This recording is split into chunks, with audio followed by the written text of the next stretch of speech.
Hello friend. आज देखिए एक नया चैप्टर शुरू करेंगे, टिश्यू। मैंने एक चैप्टर पहले ही पढ़ा चुका हूँ, the fundamental unit of life. उसका 4 लेक्चर लिए थे। ओके, और आज से शुरू करेंगे टिश्यू। तो देखिए टिश्यू होता क्या है। तो देखिए जब बहुत सारे cell similar type of cell, ठीक है, जब बहुत सारे सिमिलर टाइप ऑफ सेल मिल करके एक स्पेसिफिक फंक्शन या फिर कोई काम करने लगते हैं, ठीक है, तो उस ग्रुप ऑफ सेल को टिश्यू कहते हैं। ठीक है, जैसे देखिए क्या लिखा हुआ, specific task are perform by group of similar cell, such group of cell, ठीक है, such group of cell,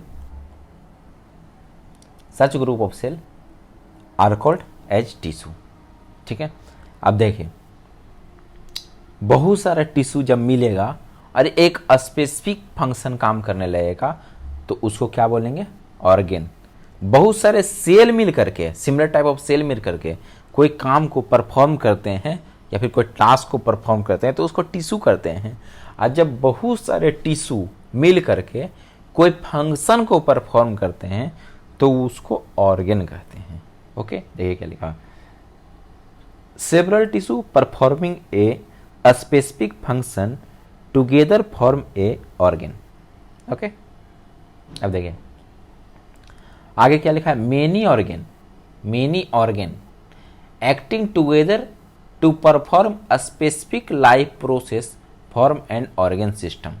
okay, organ system बोल रहा है जब बहुत सारा ऑर्गेन मिल करके एक लाइफ को चलाने के लिए एक फंक्शन प्रोवाइड करते हैं लाइफ प्रोसेस के लिए, तो उसको क्या बोलते हैं, ऑर्गेन सिस्टम।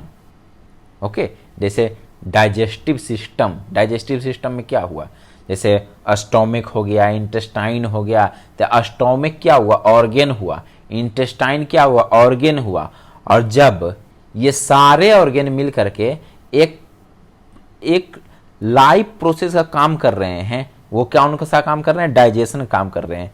क्या सिर्फ स्टोमिक डाइजेशन कर सकता है? बिल्कुल नहीं कर सकता। यानी बहुत सारे ऑर्गेन मिलकर के एक काम करेंगे तो उसको क्या बोलते हैं, ऑर्गेन सिस्टम कहते हैं। ठीक है, अब देखिए all the organ system together form the organism.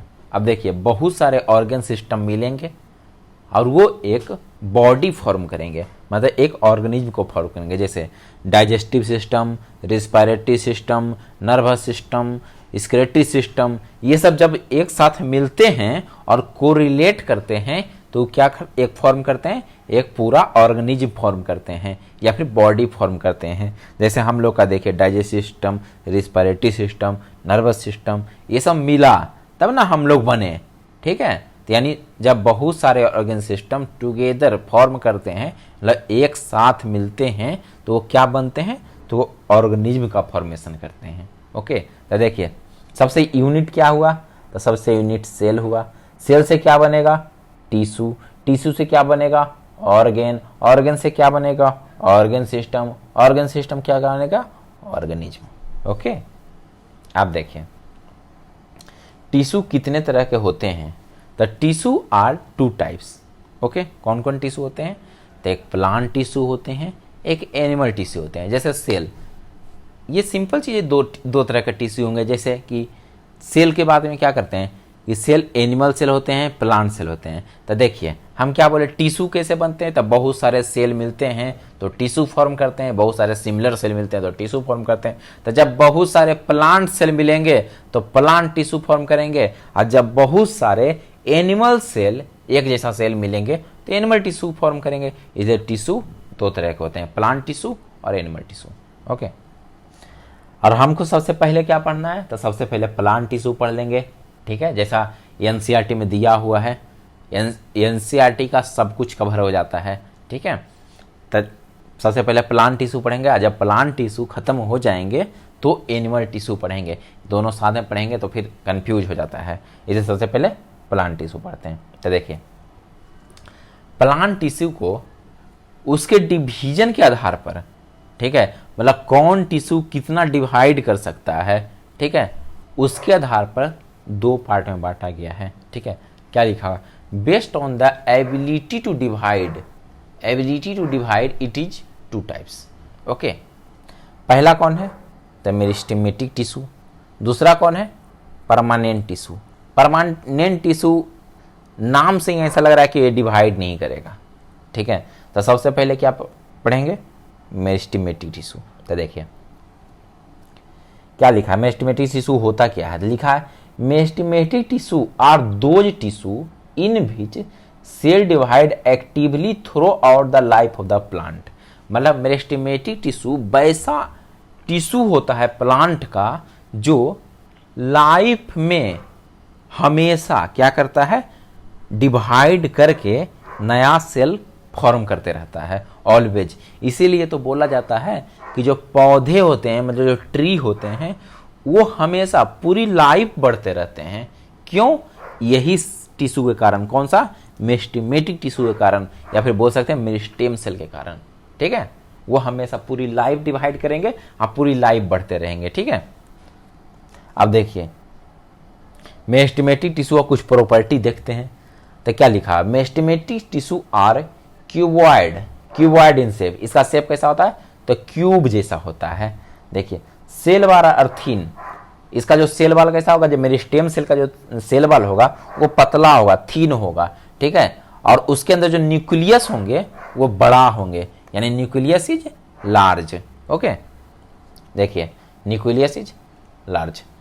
क्या बोल रहा है, वैक्यूल्स ऑलमोस्ट एब्सेंट है। इसके अंदर जो वैक्यूल्स होते हैं वो ना के बराबर होते हैं। ठीक है, क्योंकि ये एक्टिव सेल है, हाईली एक्टिव सेल है। तो जब कोई भी चीज हाईली एक्टिव होगा तो क्या है, उसके लिए न्यूक्लियस को बड़ा होना पड़ेगा, क्योंकि इसको हमेशा पूरी लाइफ डिवाइड करते रहना है।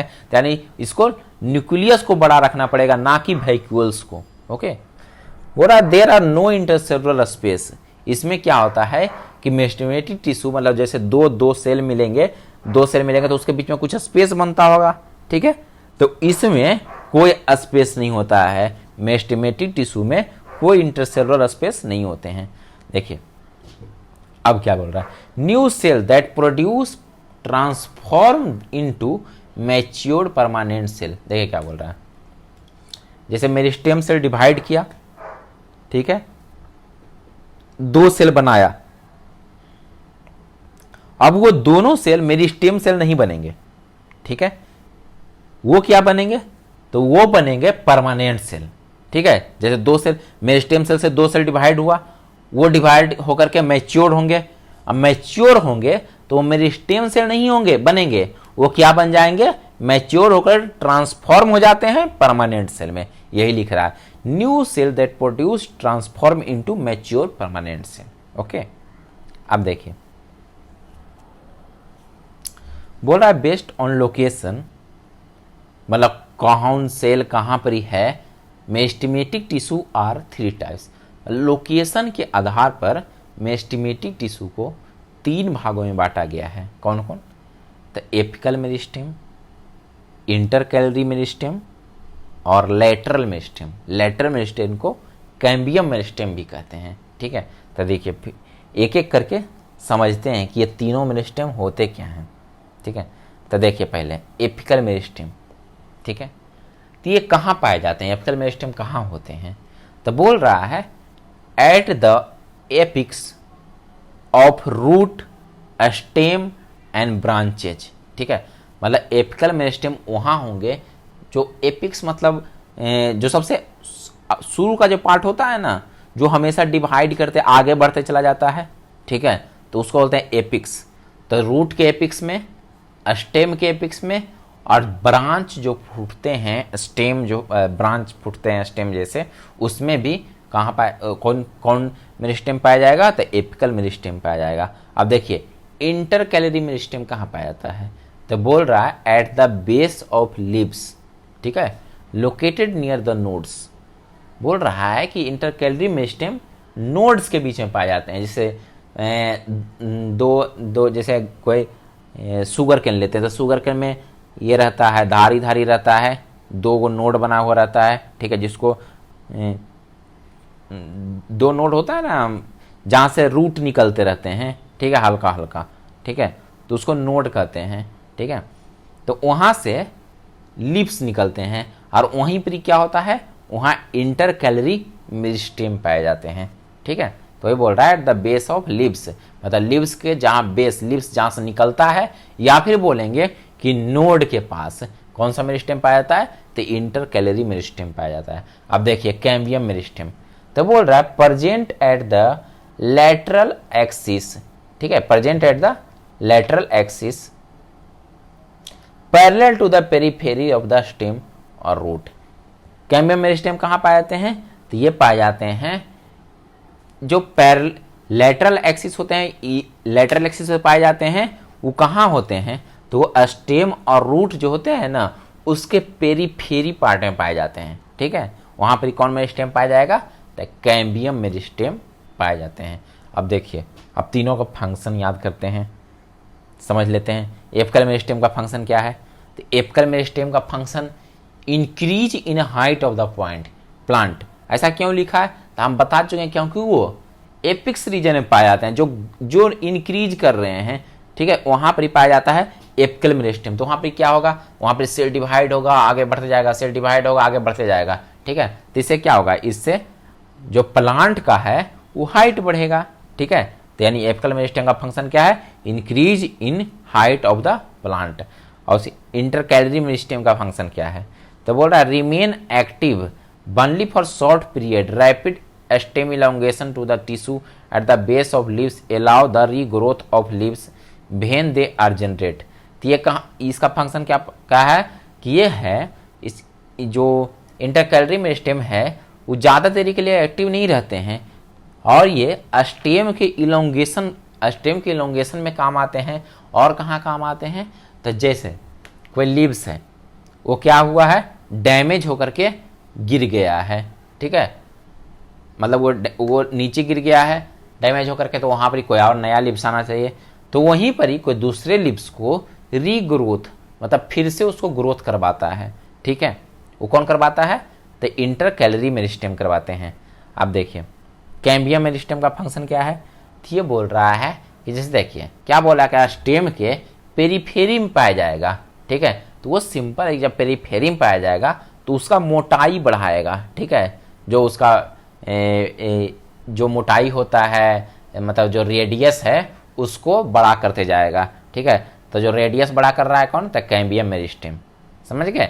मतलब सिंपल देखिए, कोई ट्री लीजिए, कोई ट्री का देखते हैं किस किस तरह से ग्रोथ करता है, तो वो उसका हाइट बढ़ेगा, ठीक है। और क्या होगा उस ट्री में, तो उस ट्री में क्या होता है कि स्टेम का इलोंगेशन होता है और पत्ती बहुत सारे गिरते रहते हैं, मतलब लीव्स बहुत सारे गिरते रहते हैं, फॉल करते रहते हैं। तो वो क्या होता है, उसके जगह पर नया नया लीव्स आते हैं। और क्या होते हैं, वो धीरे धीरे वो ट्री जो होते हैं वो उसका डायमीटर बढ़ते जाता है, मतलब मोटे होते जाते हैं, ठीक है, यानी उसका मास बढ़ते जाता है, ठीक है। तो ये तीन ही काम होते हैं जो कोई भी ट्री में होते हैं। तो जैसे देखिए, जो हाइट बढ़ा रहा है तो उसके लिए कौन सा रिस्पॉन्सिबल है, तो उसके लिए एपिकल मेरिस्टेम रिस्पॉन्सिबल है। जो नया पत्ती को ला रहा है झड़ने के बाद, ठीक है, उसके लिए कौन रिस्पॉन्सिबल है, तो इंटर कैलरी मेरिस्टेम उसके लिए रिस्पॉन्सिबल है। और जो बीज बढ़ा रहा है, मतलब जो गर्त बढ़ा रहा है, और जो उसका बायोमास बढ़ा रहा है, ठीक है, यानी उसका मोटाई बढ़ा रहा है, तो उसके लिए कौन रिस्पॉन्सिबल है, तो कैम्बियम मेरिस्टेम, ठीक है। चलिए थैंक यू। अब अगले क्लास में पढ़ाएंगे परमानेंट टिश्यू, क्योंकि मेरिस्टेम टिश्यू देखिए खत्म हो गए, तो परमानेंट टिश्यू ही पढ़ाना है। Okay, thank you.